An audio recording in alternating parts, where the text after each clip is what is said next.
Bismillahirrahmanirrahim. Assalamualaikum warahmatullahi wabarakatuh. Alhamdulillahirrahmanirrahim. Wassalatu wassalamu ala asrafil anbiya'i wal mursalin Sayyidina wa maulana Muhammadin wa ala alihi wa sahbihi ajma'in. Wa qala ta'ala fi kitabil azim la in syakartum la azidannakum wa la in kafartum inna adzabi lasyadid. Wa qala aidan wal asri innal insana lafi khusrin illa alladziina amanu wa 'amilus shalihati wa tawassaw bil haqq wa tawassaw bis sabr.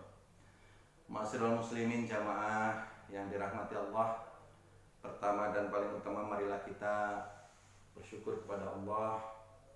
Begitu banyak diberikan nikmat oleh Allah, terutama nikmat iman dan Islam serta nikmat sehat, sehingga bisa melaksanakan aktivitas kita, kewajiban kita, baik yang berhubungan dunia maupun akhirat. Salam dan salam kita sampaikan pada junjungan Nabi besar kita Muhammad SAW, serta keluarganya, para sahabatnya dan para pengikutnya yang mengikuti ajarannya. Hadirin yang dirahmati Allah Subhanahu wa taala, ada beberapa hal yang ingin kami sampaikan mengenai tentang hukum Islam. Kita di Indonesia mayoritas orang Islam, tetapi masih banyak saudara-saudara kita mungkin belum paham tentang hukum Islam. Dalam fikih kita kenal hukum Islam adalah dibagi menjadi 5. Hukum Islam dibagi menjadi 5. Di antaranya adalah yang pertama wajib. Wajib yaitu suatu perkara yang apabila dikerjakan mendapatkan pahala, jika ditinggalkan adalah mendapatkan dosa. Wajib adalah juga dibagi menjadi 2. Yang pertama adalah wajib ain, kewajiban individu seperti sholat, kemudian zakat, puasa, dan yang sebagainya. Yang kedua adalah wajib kifayah. Wajib kifayah ini diantaranya adalah ketika di kampung kita atau di daerah kita ada yang meninggal. Itu kita punya kewajiban fardu kifayah, yaitu kewajiban bersama. Diantaranya memandikan jenazah, mensolatkan, kemudian memakamkannya, mengkafani dan memakamnya. Oleh karena itu kita sebagai hamba Allah, sebagai seorang Islam wajib tahu tentang hukum ini. Kemudian yang kedua adalah sunnah. Sunnah suatu perkara yang apabila dikerjakan mendapatkan pahala dan apabila ditinggalkan tidak berdosa. Sunnah pun akan menjadi dibagi ada 2. Di antaranya adalah sunnah ghairu muakkadah dan sunnah biasa. Nah, oleh karena itu bagi kita sebagai hamba Allah yang meremehkan sholat sunnah biasanya adalah juga akan meremehkan yang fardu. Oleh karena itu hukum Islam itu adalah terbagi menjadi 5 tadi, adalah diantaranya ada wajib ain, wajib kifayah, ada sunnah muakkad dan sunnah biasa. Kemudian yang ketiga adalah haram. Haram ini yaitu suatu perkara yang apabila ditinggalkan mendapatkan pahala, ya, bila dikerjakan akan mendapatkan dosa. Terbalik atau berbalik dari yang fardu wajib tadi. Jadi kalau yang haram adalah dikerjakan mendapatkan dosa, ditinggalkan mendapatkan pahala apabila diniatkan. Nah, oleh karena itu mari kita sama-sama untuk memahami tentang hukum ini dulu. Ini dasar sekali sebetulnya. Kemudian yang ketiga adalah makruh, suatu perkara yang apabila dikerjakan tidak berdosa, ya, dan apabila ditinggalkan mendapat pahala selama diniatkan. Seperti misalkan kalau di dalam hari-hari kita adalah memakan teh, itu adalah sebetulnya makruh, ya, makruh aja, tidak berdosa. Kalau dikerjakan juga ya ditinggalkan hanya mendapatkan pahala, itu kalau makruh. Nah, oleh karena itu bagi kita yang memahami tentang makruh ini silahkan, yang mau makan pete, mau makan bawang. Makanya Nabi perintahkan ketika engkau selesai makan yang berbau, berkumurlah, termasuk rokok, ahli hisab, ya. Kemudian yang ketiga adalah mubah, suatu perkara yang apabila dikerjakan tidak mendapatkan pahala dan tidak berdosa jika ditinggalkan, itu namanya mubah. Hadirin yang dimuliakan Allah Subhanahu wa taala. Kemudian tentang sholat, kaifiah sholat, anak-anak kita tentu sudah sering diajarkan oleh kita. Yang pertama diantaranya masalah sholat itu wajib punya wudhu. Wudhu pun adalah ada macam-macam air. Di antaranya adalah yang suci itu adalah suci menyucikan. Apa itu suci menyucikan? Di antaranya adalah air hujan. Yang pertama, ya, air hujan itu suci menyucikan. Boleh dibuat mandi, boleh dibuat wudhu, buat mandi besar atau junub boleh. Ya, tetapi kalau itu langsung turun dari atas melalui talang. Tapi kalau pakai ember itu pun hati-hati karena air harus tidak mustakmal. Air yang sah adalah ada 2 kula. Maka kalau kurang 2 kula berarti nanti menjadi mustakmal. Air yang mustakmal itu air yang sudah dipakai kemudian dipakai lagi. Itu yang pertama. Yang kedua adalah air sumur. Air sumur ini bisa juga sumur pompa, sumur biasa. Kalau di kampung itu sumur itu dalamnya 16 meter. Insya Allah benihnya luar biasa dan suci menyucikan itu. Boleh diminum langsung pun boleh, dibuat wudhu boleh. Yang ketiga adalah air laut, apalagi air laut luar biasa. Kemudian yang ketiga adalah air sungai. Yang keempat adalah air sungai. Air sungai, air laut yang ketiga. Yang keempat adalah air sungai. Dan yang kelima adalah air salju. Kalau di kita nggak ada salju, mungkin kalau di luar negeri salju, begitu ditaruh di drum cair, kemudian buat wudhu sah, nggak apa-apa, boleh itu. Kemudian air telaga atau danau, boleh. Kemudian yang terakhir, yang ketujuh adalah air embun. Tapi nggak mungkin air embun itu digunakannya wudhu karena air embun itu terbatas. Artinya kalau memang kondisi darurat. Baik. Pembagian air itu adalah suci menyucikan tadi sudah ada. Kemudian kita mau sholat juga wajib hukumnya harus menghindari dari najis. Nah, najis itu pun adalah dibagi menjadi 3 atau ada 3 najis. Yang pertama adalah najis mukhaffafah atau najis ringan, ialah kencing anak bayi laki-laki yang belum berumur 2 tahun dan belum pernah makan sesuatu apapun kecuali air susu ibu, itu adalah disebut najis mukhaffafah. Kemudian yang kedua adalah najis mughaladhah, ya, mughaladhah, najis berat seperti najisnya mohon maaf anjing, babi dan lain sebagainya. Nah, menghilangkan najis ini adalah yang mughaladhah ini cukup berat. Kenapa harus suci menyucikannya? Itu tadi menggunakan debu atau tanah yang suci juga. Nah, tanah yang suci itu misalkan tanah merah langsung diambil dari, sebaiknya dikorek dulu bahwa diambil.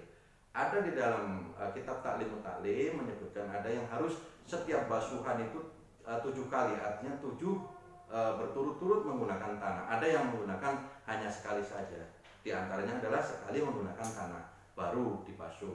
Kemudian dikasih tanah lagi boleh, dibasuh lagi untuk meyakinkan itu kesuciannya. Itu cara menghilangkan najis mughaladhah. Yang ketiga adalah najis mutawassithah atau sedang, yaitu najis yang selain dari najis tersebut di atas, seperti segala sesuatu yang keluar dari kubul atau dubur seperti kencing.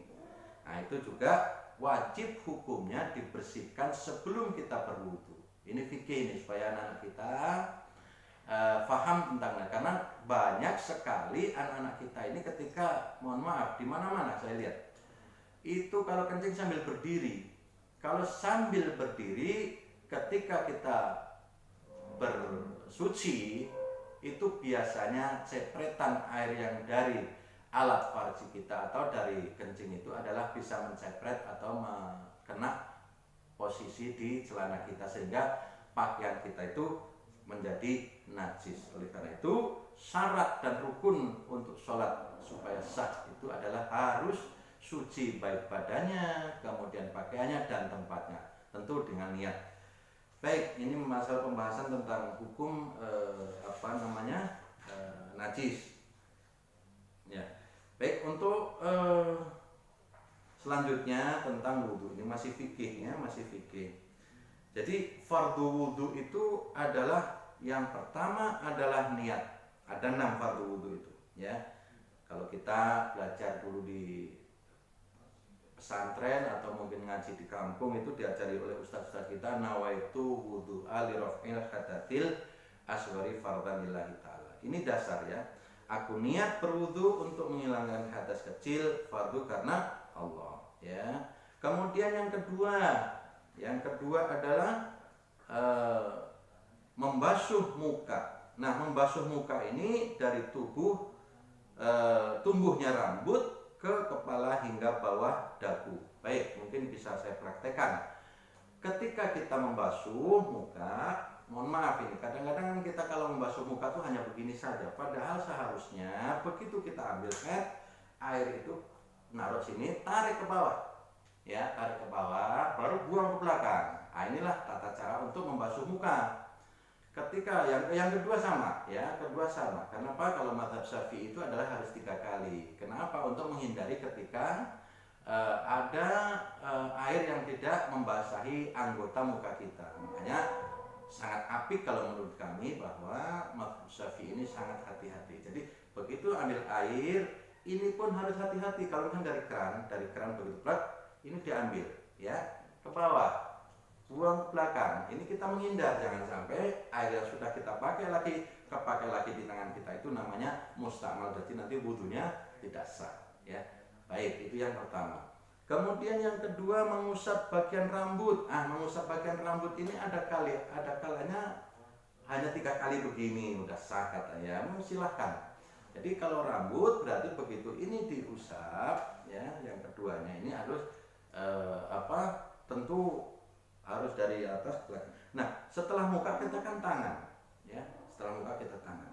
Nah, tangan ini tolong kawan-kawan, khususnya murid-murid yang masih belajar untuk berwudu, tangan itu harus air tadain begini kalau pakai keran ke bawah, ya. Atau boleh dari atas gini, boleh nggak Pak? Dari bawah sini tadain, buang ke atas, ya. Ini supaya sampai siku ini rata, jangan cuma begini saja. Kanan kiri pun sama, gantian yang sini, bawah ke atas. Nah, ini praktek untuk wudu, ya. Jangan sampai cuma pekek begini, wah repot, nanti malah nggak sah wudunya, ya. Oke, kemudian yang berikutnya adalah membasuh kedua kaki sampai mata kaki, ya, mata kaki. Tadi di atas sudah, jadi habis tangan kemudian ke atas kepala ini sampai ke belakang, balik ke bawah ini, baru dimasukkan sini tali telinga begini, ya, set bawah lagi, ya. Nah, kemudian baru kaki pun sampai semata kaki. Baik, ini masalah masih tentang sholat. Mungkin untuk tentang wudhu barangkali mungkin pemahamannya sampai di situ. Baik, setelah kita ibadah sholat, kita tentunya harus paham juga tentang bagaimana kaifiah tentang sholat, ya. Terutama membaca Fatihahnya, karena sholat itu tanpa membaca Fatihah tidak sah, karena itu adalah syarat dan rukunnya, ya. Jadi ada berapa tasjid yang ada di dalam Fatihah? Kalau di dalam Safinatun Najah ini disebutkan ada 14. Ini perlu difahami oleh teman-teman semuanya, khususnya pemahaman tentang Fatihah ini. Karena kalau Fatihahnya tidak benar, tidak sesuai dengan kaidah yang ada, maka sholatnya tidak akan sah karena Fatihahnya salah, ya. Tasdidul Fatihati arba'a asyarata. Yang pertama, ya. Jadi tasdid yang ada di Fatihah itu ada 14. Bismillahirrahmanirrahim, di atas lafaz bismillah ada tasdid, yaitu lam jalalah yang bismillah berarti harus jelas. Kemudian fauqal lami rahman, ya. Yang kedua adalah di atas ra ada ar-rahman, berarti membaca Fatihahnya tasdidul Fatihati arba'a asyarata bismillahirrahmanirrahim. Di situ ada mat, Rahmanirrahim, tidak boleh membaca Bismillahirrahmanirrahim, tidak boleh, apalagi Bismillahirrahmanirrahim. Hak itu ada di dalam tenggorokan. Ini pemahaman tentang tajwid atau makhraj yang ada di dalam kaidah membaca Arab. Jadi Ar-Rahmanirrahim ada di dalam tenggorokan, makanya nggak boleh makan kebanyakan gorengan. Kalau makan kegorengan ya mohon maaf, kadang-kadang suaranya jadi serak-serak basah, nggak jelas bacanya. Bismillahi fauqal lami ar-Rahman. Kemudian yang berikutnya adalah fauqar ra'i ar-Rahim. Bismillahirrahmanirrahim. Ada roknya ditasir Rahmanirrahim. Ya-nya mati, berarti ada ya sukun, itu 2 harokat panjangnya. ya, 2 harokat panjangnya. Jadi kalau membaca Fatihah tidak boleh tidak boleh terlalu buru-buru sehingga kaifiyah untuk tajwidnya tidak digunakan. Ya, Bismillahirrahmanirrahim tidak boleh, harus Bismillahirrahman. Baknya juga harus, kalau bahasa Jerman mah harus danta itu. Bismillahirrahmanirrahim. Kalau mau dibikin irama boleh, ya. Bismillahirrahmanirrahim. Silakan. Ya. Alhamdulillahi Rabbil Alamin Ar-Rahmanir Rahim. Ya, di situ ada Alhamdulillahi fauqal lamil jalalah Rabbil Alamin. Ain ada di dalam tenggorokan lagi. Ain itu ada di dalam tenggorokan, tidak boleh dibaca ain. Tidak boleh dibaca ain, tidak boleh. Karena apa? Ain itu ada di dalam tenggorokan. Ini kaifiyah membaca Fatihah supaya nanti ketika kita sholat adalah faham dan benar tata cara membaca suratul Fatihah. Baik, yang berikutnya adalah Rabbil Alamin fauqal ba'i ar-Rahman. Ya, ada Bismillahirrahmanirrahim Rabbil Alamin. Rabbil Alamin, alamin, ya. Kemudian ada yang keenamnya adalah Yaumiddin. Itu tasdidnya ada di dal. Yaumiddin. Iyyaka na'budu wa iyyaka nasta'in ihdinas siratal mustaqim siratal ladzina an'amta 'alaihim ghairil maghdubi 'alaihim waladdallin.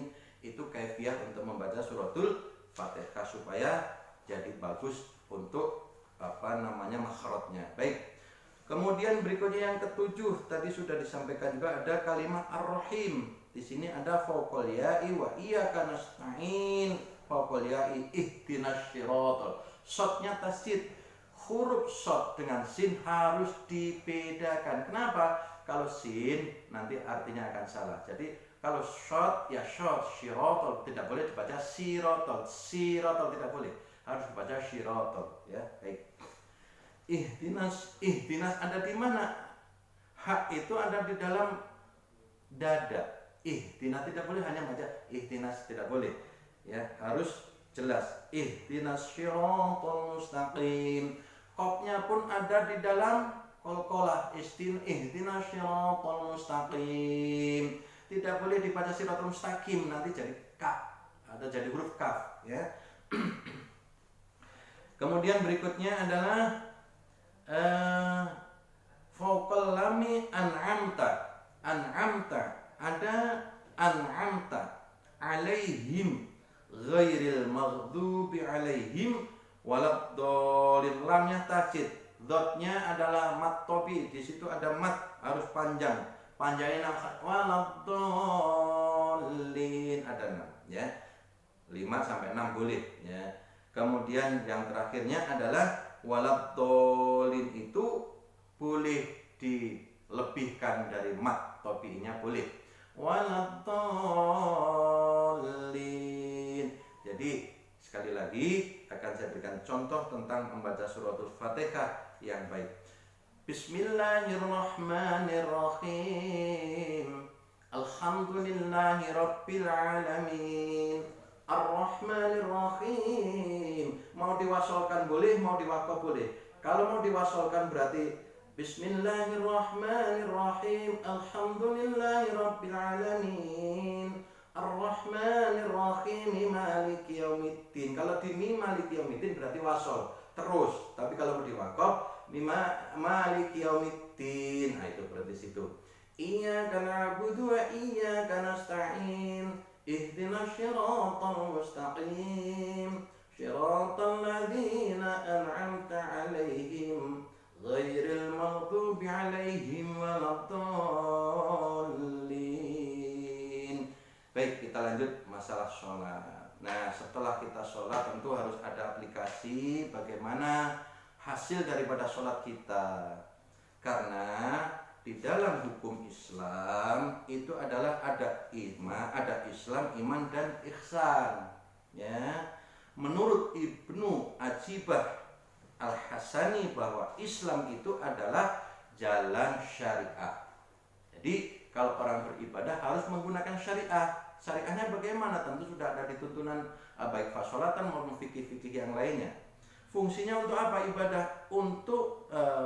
Jadi syariat itu fungsinya untuk ibadah, dan disinilah seorang hamba Allah menjalankan fungsi ibadah yang bersifat lahiriah, sebagaimana diatur dalam buku-buku fikih. Lahiriah itu artinya kita prakteknya. Kemudian Islam berarti menata kehidupan lahiriah kita semua agar fungsi keikhlasan kita benar-benar maka di jalan yang lurus kepada Allah SWT.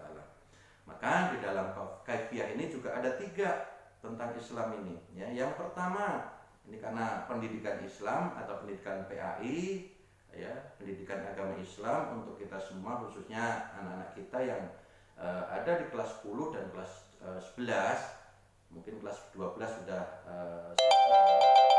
Kalau kelas 11, kelas 10 itu harus paham apa itu yang tadi Bapak sampaikan atau mau saya sampaikan.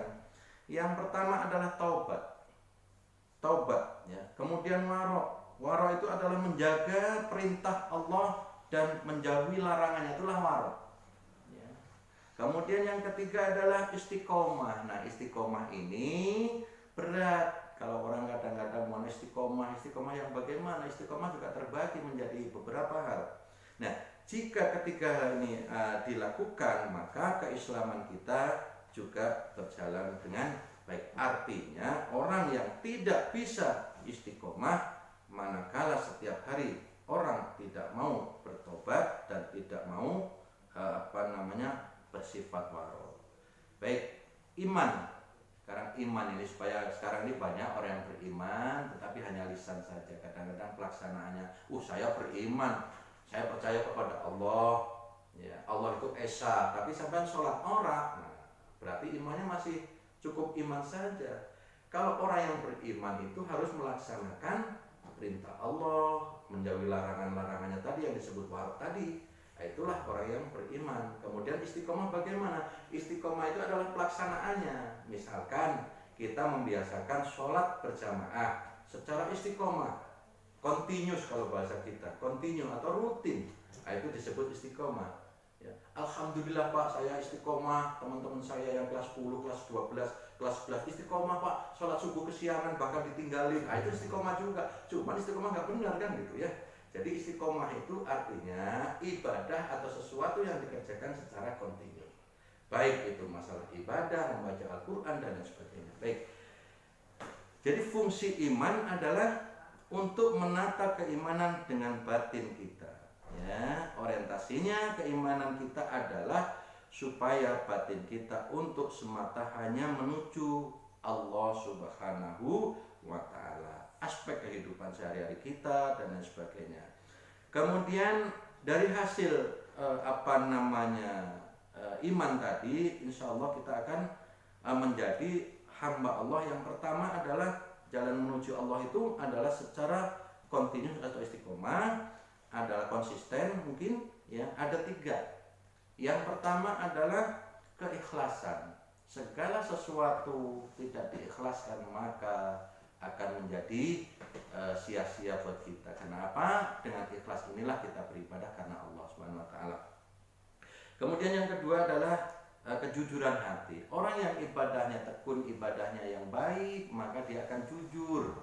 Tidak akan membohongi orang tuanya. Mak, ini hari ini padahal dari sekolah umpamanya diliburkan, tetapi bilangnya masuk supaya dapat uang bensin atau uang jajan umpamanya. Ya, kalau di sini alhamdulillah tidak ada yang ngaku. Kalau saya lihat, ya, tidak ada yang ngaku. Jadi kejujuran hati. Oh iya ya Allah, saya ini melakukan kesalahan, saya akan bertobat. Tadi di depan sudah ada kalimat taubat, ya. Kemudian yang ketiga adalah ketenangan jiwa. Orang yang beribadah dengan istiqomah dan rutin, tekun dan lain sebagainya, maka dia akan tenang. Tenang ibadah itu banyak sekali sebetulnya. Ada ibadah madhah, ada yang ibadah ghairu madhah.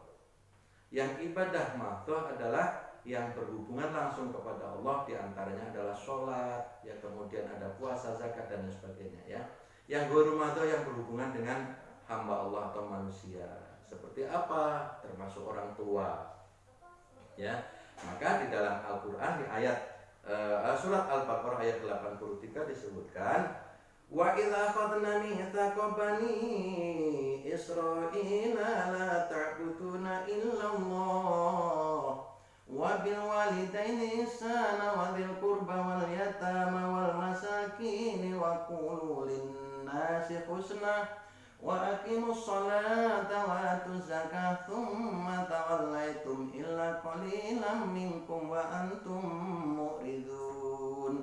Itu ada di dalam surat Al-Baqarah. Peringatan buat kita semua bahwa Al-Baqarah ayat 3 ini mengingatkan kita harus berbuat baik kepada siapa?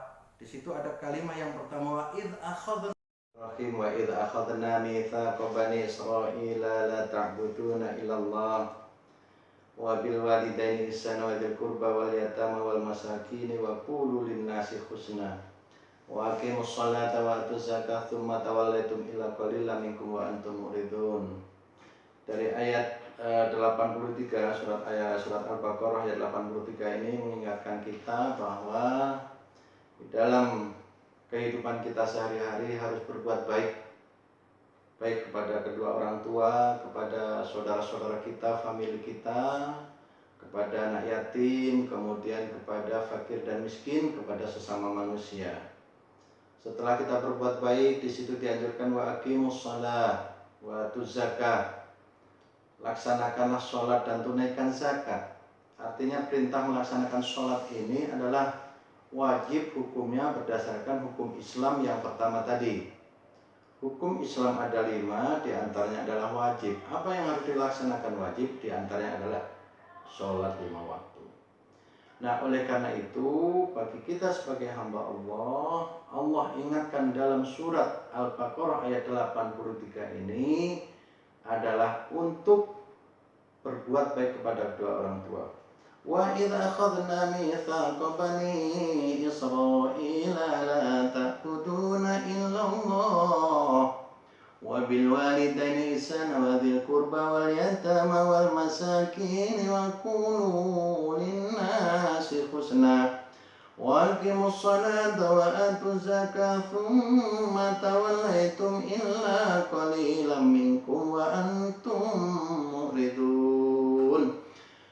Yang artinya bahwa wa id akhadna mitsaqa bani Israil, dan ingatlah ketika Allah atau ketika kami mengambil janji kepada Bani Israil la ta'buduna illallah, jangan menyembah selain Allah. Kemudian diperintahkan di situ wabil walidaini ihsana, berbuat baiklah kepada kedua orang tua. Wadzil qurba, kepada kerabat, termasuk mungkin ada famili kita. Wadzil qurba wal yatama, kepada kerabat termasuk mungkin Pak D kita, Pak D kita, bibi kita, ponakan kita, dan lain sebagainya. Wadzil qurba, kemudian suruh berbuat baik kepada siapa lagi? Wal yatama, kepada anak yatim. Anak yatim ini sekarang sudah banyak yang hak-haknya diambil oleh familinya sendiri. Yang tadi disampaikan, berbuat baik kepada famili, kemudian berbuat baik kepada anak yatim. Artinya ketika kita di lingkungan kita ada anak yatim dan lain sebagainya, maka wajib kita sebagai hamba Allah untuk menolong dia atau membantu dia. Kadang-kadang tidak. Ketika anak yatim ada 3 bersaudara, orang tuanya mempunyai kakak adik, 3 bersaudara mungkin 4, haknya orang tua, mungkin orang tuanya meninggal, haknya tidak diberikan kepada anak yatim. Ini sangat zalim, dan ini terjadi di zaman akhir ini. Maka ingat, barang siapa yang memakan harta anak yatim tanpa hak, maka dia nanti di akhirat akan disetrika punggungnya sampai habis, abad dan abadi, tidak ada henti-hentinya. Begitu dikembalikan lagi oleh Allah, mungkin disetrika lagi dan sebagainya. Oleh karena itu berhati-hatilah dalam memakan harta. Boleh mengambil hak anak yatim, artinya mengambil sekedar untuk menguatkan anak yatim itu, merawatnya sekedarnya, tapi tidak boleh dikuasai semua dan diambil, bahkan untuk dikuasai dibalik nama suratnya dan sebagainya. Itu adalah satu kezaliman terhadap keluarga. Kemudian wal masakin, kepada fakir miskin, ya. Kepada fakir miskin kita juga harus berbuat baik. Bagaimana kondisi saat ini yang begitu banyak ujian dan cobaan. Sudah diberlakukan PSBB. Saudara-saudara kita yang mungkin notabene ekonominya pas-pasan, sehingga tidak ada aktivitas, kemudian dia tidak ada pekerjaan dan lain sebagainya. Itu adalah termasuk harus dibantu. Tapi bagaimana caranya, mungkin kita sendiri juga sedang kondisi seperti ini. Minimal ada pemikirannya, ada saran dan lain sebagainya. Syukur bisa ada sembakonya. Sungguh sangat kasihan saat ini. Mungkin bagi saudara kita yang mempunyai harta banyak tidak masalah. Tetapi bagi kita, saudara-saudara kita yang fakir dan miskin, maka sungguh memprihatinkan. Oleh karena itu, maka akan ada bahagia orang nanti di akhirat itu. Ada 4 golongan. Dalam kitab Tanbihul Ghafilin disebutkan 4 golongan itu, diantaranya ada orang kaya akan bahagia di dunia tetapi juga bahagia di akhirat. Itulah orang kaya. Kemudian ada orang kaya yang bahagia di dunia tetapi sengsara di akhirat. Ada orang miskin di dunia tapi bahagia di akhirat. Dan ada orang yang miskin di dunia tetapi sengsara juga di akhirat dan miskin pula di akhirat. Yang pertama adalah orang yang kaya, diberikan rezeki oleh Allah Subhanahu berlimpah ruah, tetapi dia senantiasa istiqomah untuk melaksanakan ibadah. Kemudian hartanya juga diberikan untuk infak sedekah, khususnya untuk membantu fakir miskin, anak yatim, tempat-tempat ibadah khususnya masjid, ya, yayasan-yayasan pendidikan Islam dan lain sebagainya. Maka dia akan bahagia di dunia karena banyak harta, dan akan bahagia di akhirat karena hartanya diinfakkan dan disedekahkan. Ingat itu, karena ada hak-hak orang lain dan harus dibersihkan dengan zakat dan lain sebagainya. Kemudian yang kedua, orang kaya di dunia tetapi miskin di akhirat atau sengsara di akhirat. Punya harta banyak tapi Masya Allah tidak mau mengeluarkan zakat. Kemudian dia tidak mau beribadah kepada Allah. Kemudian tidak mau mengeluarkan infak dan sedekah. Ada tetangganya pinjam aja susahnya luar biasa. Seolah-olah harta itu akan dibawa mati oleh dia. Itulah orang nanti di akhirat akan sengsara karena hartanya tidak akan menolong dia. Oleh karena itu harta akan menolong kita bila diinfak dan sedekahkan. Ya, ingat itu, bahwa harta seberapapun banyaknya ketika dia tidak diinfakkan, tidak dijariahkan untuk bermanfaat oleh orang lain atau mungkin tempat-tempat yang khususnya kita bantu, maka dia akan sengsara di akhirat. Kemudian yang kedua, yang ketiga adalah orang bahagia, orang sengsara di dunia. Artinya ekonominya pas-pasan, bahkan mungkin makan aja kurang dan lain sebagainya. Tetapi dia rajin ibadah, mendekatkan diri kepada Allah, rajin membaca Al-Quran dan lain sebagainya. Intinya semua apa yang disyariatkan oleh Islam dilaksanakan. Sehingga dia akan bahagia pula. Walaupun di dunianya sengsara, dia akan bahagia di akhirat. Karena menjalankan perintah Allah, menjauhi segala larangannya dan lain sebagainya. Begitu juga sebaliknya, bila orang sudah miskin di dunia, dia tidak mau beribadah kepada Allah, Masya Allah, di akhirat lebih miskin lagi, lebih sengsara lagi. Tidak ada naungan kecuali pertolongan Allah. Oleh karena bagi saudara-saudara kita yang notabene, mohon maaf, ada kekurangan materi, marilah kita senantiasa mendekatkan diri kepada Allah, menjalankan ibadah sholat. Karena amal ibadah pertama yang akan dihisab oleh Allah adalah sholat. Apabila sholat kita baik, maka amal ibadah yang lain pun baik.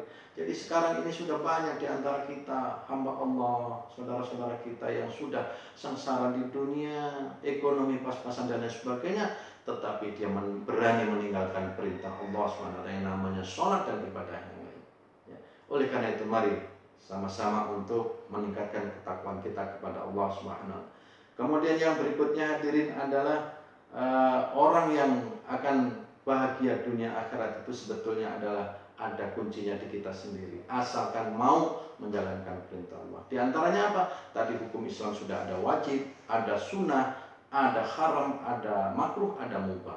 Di antaranya adalah yang wajib adalah fardhu ain tadi, sholat, kemudian ada zakat, puasa, Ramadan, kemudian ada haji bila mampu. Nah, oleh karena itu bagi kita yang punya kemampuan fisik, wajib hukumnya puasa Ramadan. Sebentar lagi akan masuk puasa Ramadan, maka wajib hukumnya bagi kita yang sehat rohani, jasmani rohani untuk melaksanakan puasa Ramadan. Baik, hadirin yang dimuliakan Allah Subhanahu wa taala. Kemudian wal yatama wal masakin, ya. Wa qulu linnas, berbuat baik kepada sesama manusia, kepada tetangga kita, kepada kerabat kita yang jauh mungkin, ya, kepada teman-teman kita. Itu juga harus berbuat baik, artinya adalah dengan kalimat atau ucapan yang lemah lembut. Kadang-kadang kita tidak, tetangga kita dengan tetangga, Masya Allah, ribut. Tetangganya beli TV yang besar, meriang kitanya. Kemudian ada tetangganya beli mobil Avanza baru atau Pajero yang baru, kitanya pusing kepala. Sudah suudon aja dari mana itu uang dan lain sebagainya. Oleh karena itu, bagi kita harus baik, berbuat baik kepada tetangga, saudara-saudara kita, atau sesama manusia, atau sesama makhluk Allah katakan. Oleh karena itu, bagi kita sebagai waqulu linnas ini adalah waqulu linnasi husna, ini adalah peringatan buat kita agar bertutur kata yang baik. Tidak boleh menyombongkan diri. Kadang-kadang mohon maaf, orang sombongnya luar biasa. Coba kita lihat orang yang sombong itu, Masya Allah. Ketika kita marah sedikit, mungkin nggak karuan dan lain sebagainya. Maka ketika kita mempunyai sifat sombong, tidak akan dilihat oleh Allah. Yang pantas sombong itu adalah Allah.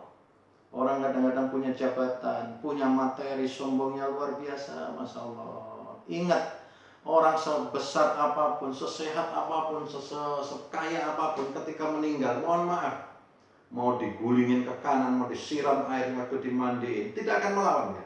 Lemah ternyata. Oleh karena itu ingatlah bahwa kita ketika kita meninggal tidak ada apa-apanya. Tidak perlu ada yang disombongkan, tidak ada.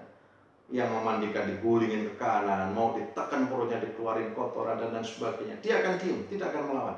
Walaupun mohon maaf, ketika di dunianya, ketika sehatnya dia luar biasa kuatnya, sombongnya luar biasa, materinya luar biasa, jabatannya tinggi, tapi ketika meninggal tidak ada apa-apanya.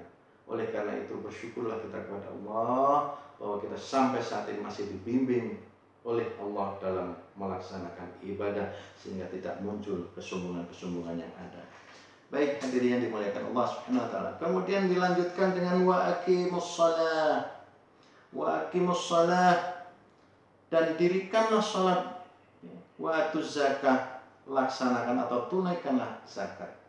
Jadi perintah salat ini ternyata banyak sekali. Aqimus shalah, wa aqimus shalah dan lain sebagainya. Perintah salat ini banyak sekali dalam Al-Qur'an, tetapi banyak sekali orang yang melalaikan salat. Mohon maaf, kita lihat saja ketika di lingkungan kita ada azan. Begitu ada azan, Allahu Akbar, Allahu Akbar. Apa yang kita lakukan? Apakah bergegas mengambil air wudhu, atau memang kita masih asik mengerjakan pekerjaan kita yang ada? Contohnya mungkin kita yang sedang nonton TV, atau mungkin yang sedang mengerjakan tugas kantor dan lain sebagainya. Apakah kita langsung bergegas ambil air wudhu? Maka di dalam kitab Tanbihul Wafilin pun juga disebutkan bahwa orang yang membiasakan wudhu di awal waktu ketika mendengar azan, nanti pada hari kiamat akan terlihat cahaya yang begitu mencorong, kalau bahasa Jerman, ya. Dia mencorong, kelihatan mukanya itu. Maka makhluk pada bertanya, siapa itu ya Allah yang mukanya cerah? Itu adalah umat Nabi Muhammad SAW. Ketika di dunia dia mendengar azan, langsung bergegas ambil air wudhu. Itulah hikmahnya wudhu. Alhamdulillah, apalagi bisa menjaga wudhu, akan terhindar segala penyakit, baik penyakit rohani, penyakit jasmani. Ya, sekarang lagi musim COVID-19. Kalau orang membiasakan wudhu, insya Allah jauh, karena anjuran kan harus cuci tangan dan sebagainya. Nah, oleh karena itu, bahwa kita menjaga wudhu ini ternyata luar biasa, menghindarkan bala dunia dan akhirat. Dalam riwayat Umar bin Khattab selama hidupnya, beliau selalu menjaga wudhu. Ketika sudah begitu masuk Islam sampai wafat, beliau adalah selalu menjaga wudhu. Artinya bahwa kita berwudhu, nanti begitu batal, wudhu lagi. Copot sepatu atau sendal, wudhu lagi dan lain sebagainya. Nah, bagaimana kalau kita nggak ketemu air, atau mungkin kita dalam perjalanan, sedangkan kita batal ke kamar kecil untuk melaksanakan buang air kecil. Mudah sekali. Ketika kita naik kendaraan di dalam bis atau di dalam kereta atau di mana saja, mau kendaraan sendiri, mungkin kalau kendaraan bisa mampir, atau di pesawat, maka cukup tayamum. Boleh tayamum agar terjaga wudhu kita, bahkan mungkin waktu sholat kita masuk waktu sholat. Nah, oleh karena itu, bagaimana kaifiah untuk tayamum?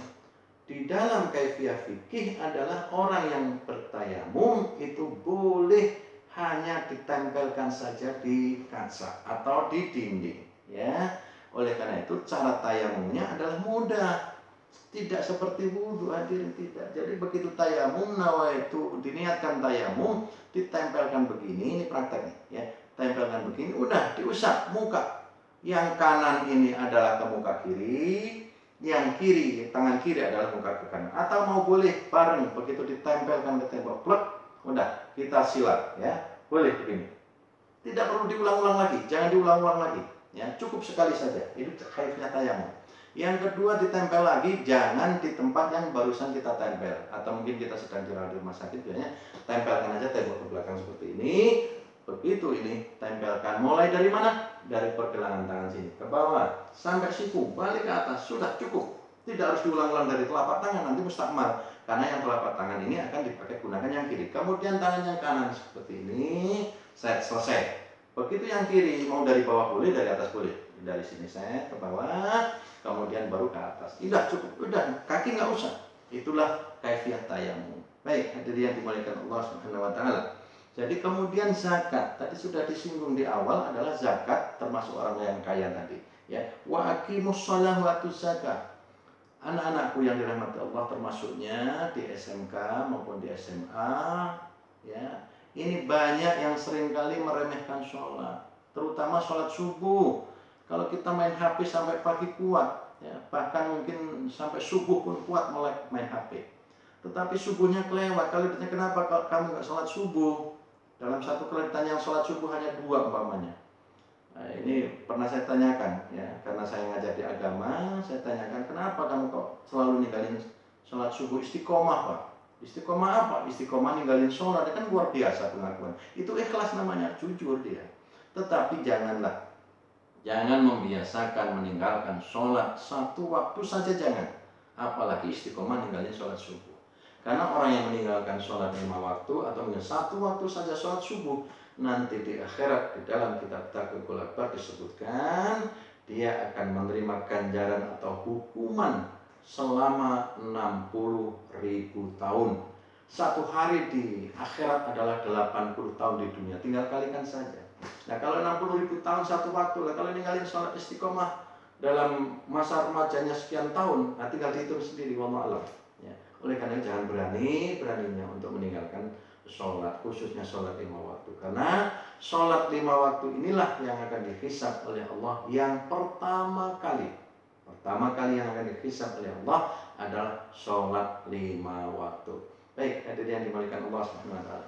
Kemudian tsumma tawallaitum illa qalilan minkum wa antum mu'ridun. Sudah diperintahkan sholat, tsumma tawallaitum, ya, tetapi kamu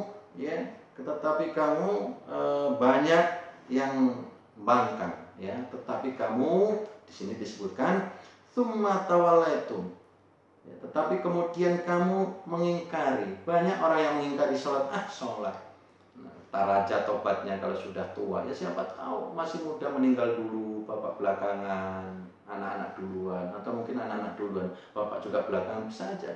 Nggak ada yang tahu umur itu. Fa idza jaa ajaluhum la yastakhiruna sa'atan wa la yastaktimun. Apabila ajal telah tiba, maka tidak dapat dimajukan ataupun dimundurkan walaupun sesaat. Ntar malaikat, saya mau sholat subuh dulu, nggak ada. Tidak ada tawar menawar. Malaikat bisa disuap, malaikat bisa dijanjiin, nggak bisa. Kata Allah cabut. Maka apabila sudah ajal tiba, maka tidak dapat dimajukan atau dimundurkan. Walaupun ada satu riwayat di zaman Nabi Musa, ketika ada seorang pemuda akan menikah pada malam hari, beliau sudah memberikan informasi, malaikat Israel memberikan informasi kepada Nabi Musa, wahai Musa, ini anak muda besok pagi umurnya akan aku ambil atau ruhnya akan aku ambil, karena jatahnya sudah habis kalau bahasa kita ya, umurnya sudah sampai pagi. Waduh, bagaimana nih ya malaikat? Oleh karena itu pada malam hari itu si pemuda tadi mengumpulkan anak yatim. Itu tadi di ayat ada, mengumpulkan anak yatim 70 anak yatim. Dalam sejarah, dalam kisah seperti itu. Nah, anak yatim 70 itulah yang menolong diundurkan masa kematian anak muda tadi. Begitu Allah Subhanahu wa Ta'ala melihat hambanya pada malam dia menjelang wafatnya atau habis umurnya, maka dia mengumpulkan anak yatim, 70 anak yatim. Maka pada saat itu Allah berikan rahmat kepada anak muda tadi. Begitu anak muda itu mau diambil pagi hari oleh malaikat Israel nyawanya atau ruhnya, maka Allah sampaikan kepada Israel, wahai Israel, jangan kau ambil anak ini walaupun jatahnya sudah habis umurnya, tetapi pada saat pada malam tadi dia menjelang wafatnya ini, pada mau pernikahan dia pagi tadi, besok pagi ini, maka dia mengumpulkan anak yatim untuk memberikan sedekah dan jariah kepada anak yatim, maka aku panjangkan umurnya 70 tahun lagi untuk meninggal. Subhanallah. Jadi kalau nikahnya umur 20, tinggal umurnya berarti 90 baru meninggal. Subhanallah. Itulah hikmahnya untuk memberikan sedekah kepada anak yatim dan fakir ya. Ini dalam kisah seperti itu. Oleh karena itu di dalam ayat ini sebenarnya sudah peringatan buat kita semua. Tsumma tawalaitum ila qalilam minkum ya. Tetapi kemudian kamu banyak yang mengingkari. Orang banyak yang ingkar nikmat kepada Allah. Ya, ketika kita lihat, mohon maaf nih, ingkar nikmat itu banyak. Nikmat yang ada di kita, nikmat yang ada di kita ini adalah cukup banyak sekali. Di antaranya ketika kita, mohon maaf, mau menjelang tidur, kita kan bisa bergerak, ada doa menjelang tidur. Begitu bangun, alhamdulillah ya Allah, tangan saya masih bisa bergerak ya Allah, mata saya bisa berkedip ya Allah, telinga bisa mendengar ya Allah, alhamdulillah. Itulah hikmah yang luar biasa yang ada di kita, perlu disyukuri. Ada mungkin orang yang sedang tidur pulas, ngorok dan sebagainya, tapi begitu bangun tangannya begini, apa nggak sedih itu? Ya. Oleh karena itu bersyukurlah yang ada di kita. Begitu juga yang ada di tubuh kita ini, termasuk rambut. Kalau kita lihat gulungan rambut ini ada di mana, tidak ada yang tahu. Tapi Allah tumbuhkan dan panjang terus. Alhamdulillah. Coba alis kita nih, kalau ditumbuhkan seperti yang ada di kepala kita, barangkali mungkin mau ngelihat aja mesti diginiin lagi, dibuka lagi. Kemudian ada lagi apa? Rambut hidung. Kalau rambut hidung ditumbuhkan oleh Allah Subhanahu wa Ta'ala dalam tubuh kita ini, rambut hidung, bagaimana kita mau mencium penuh rambut? Tumbuhnya seperti yang ada di kepala, luar biasa. Ya. Begitu juga gigi kita. Ya Allah, gigi itu tumbuhnya hanya 2 kali hadir. 2 kali ketika kita masih kecil tumbuh. Mungkin kalau anak kecil panas dulu, kemudian kupang, tumbuh. Sampai sekarang nggak ganti-ganti lagi. Perlu disyukuri. Ya, kalau mungkin kita sebenarnya udah banyak yang rusak, yaitu udah proses alam ya, tua dan sebagainya. Kemudian apalagi yang perlu disyukuri, Allah ciptakan kepada kita ini, masya Allah, rambut ketiaknya diri. Mohon maaf, rambut ketiak ini kalau dibuat gulungan, tumbuhnya seperti rambut kepala, bagaimana nanti kita mau wudu? Mungkin begini dulu, nggak mungkin. Nah, oleh karena itu bersyukurlah kita. Makanya banyak yang orang mengingkari nikmat Allah, terutama yang ada di tubuh kita sendiri. Rambut kaki begitu juga. Kalau Allah tumbuhkan seperti yang ada di dalam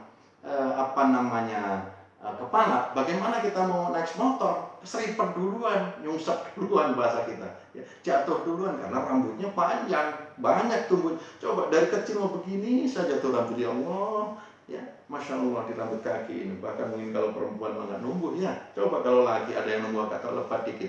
Coba kalau tumbuhnya dipanjangkan seperti rambut kepala oleh Allah, masya Allah. Mungkin nggak bisa naik motor, mungkin nggak bisa pakai sepatu dan lain sebagainya ya. Itulah perlu bersyukurnya kepada Allah ya. Tsumma tawalaitum ila qalilam minkum, kebanyakan manusia adalah mengingkarinya ya. Kemudian ila qalilam minkum, kecuali sebagian kecil dari kamu. Sedikit orang yang memahami ini, yang mau bersyukur sedikit sekali. Ya, sedikit sekali. Baik, hadirin bolehkan Allah Subhanahu wa taala. Kemudian wa antum muridun, ya. Dan kamu masih menjadi pembangkang. Ternyata kita ini termasuk pembangkang. Tidak ada semua bangkang. Ya. Ukuran kita ini masih sering bangkangnya daripada orangnya. Namanya orang diperintah oleh Allah, panggilan Allah hayya 'alas shalah.